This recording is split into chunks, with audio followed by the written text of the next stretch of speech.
Hello students, dictation 5 second बाद शुरू होगा।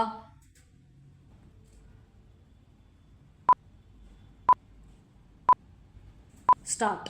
न्यायिक सक्रियता अच्छी बात है, लेकिन जब वह अति सक्रियता में बदल जाए और इस क्रम में संविधान की अनदेखी कर अपनी सीमा का अतिक्रमण करता दिखने लगे, तो फिर उससे सवाल किए ही जाने चाहिए।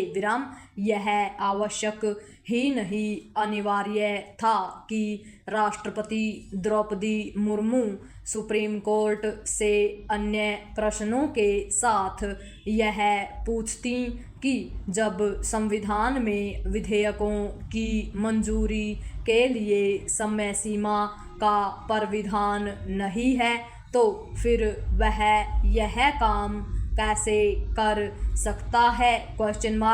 राष्ट्रपति को ऐसे कई सवाल इसलिए पूछने पड़ रहे हैं क्योंकि कुछ समय पहले सुप्रीम कोर्ट ने तमिलनाडु मामले में अपने निर्णय में वहां के राज्यपाल को आदेशित किया था कि उन्हें विधानसभा से पारित विधेयकों पर तय समय में फैसला लेना होगा।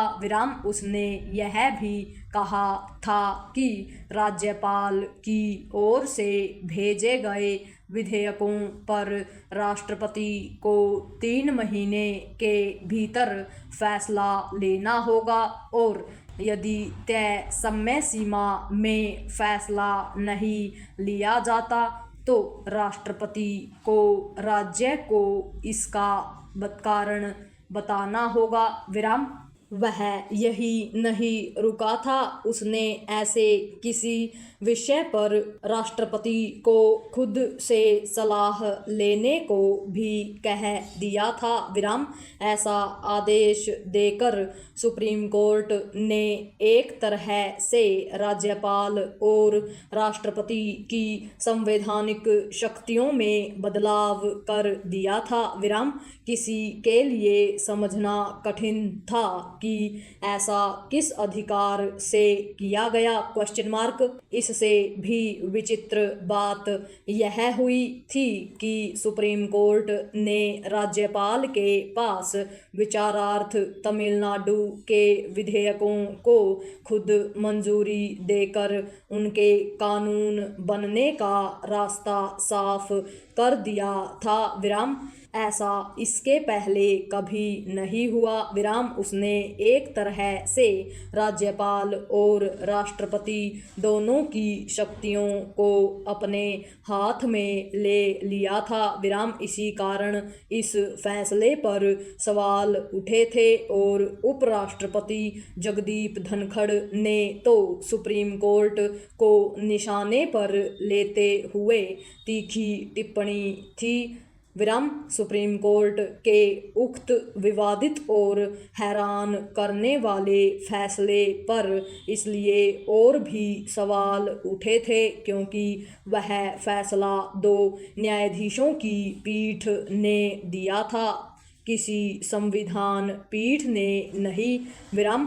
यह न्यायिक सीमा का अतिक्रमण नहीं तो और क्या था? इससे इनकार नहीं कि राज्यपाल कई बार विधानसभा से पारित विधेयकों पर कोई फैसला नहीं लेते और महीनों उन्हें दबाए बैठे रहते हैं।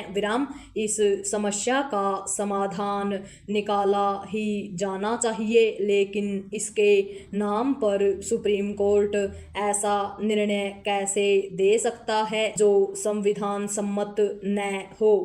सुप्रीम कोर्ट को संविधान की व्याख्या का अधिकार है, लेकिन इसका यह अर्थ नहीं कि वह संविधान संविधान को नए सिरे से लिखता हुआ दिखने लगे। विराम यह पहली बार नहीं है जब उसने न्यायिक सक्रियता की अति की हो। विराम उसने कृषि कानूनों की परख किए बिना ही उन पर रोक लगाकर भी ऐसा ही किया था। पूर्ण विराम।